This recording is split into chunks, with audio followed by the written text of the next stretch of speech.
Hello everybody, this is Sahil Solanki from IIM Ranchi and IIM Indore का admit card आ चुका है. So, are you nervous, excited, anything? Let's go for this tutorial how to download your admit card, obviously. So,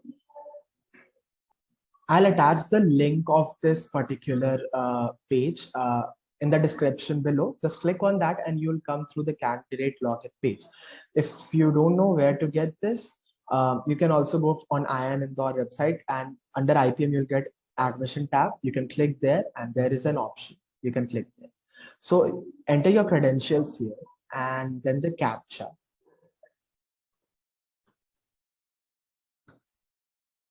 You log in here, you'll get admit card tab here. You click on this tab and here it is, your admit card downloaded. This will get downloaded into your PC and just a second. Here it is. So you got your admit card. Read all the instructions very carefully and sign the declaration, and always take your Aadhaar card with you. And there will be a revision strategy video coming up next. All the best.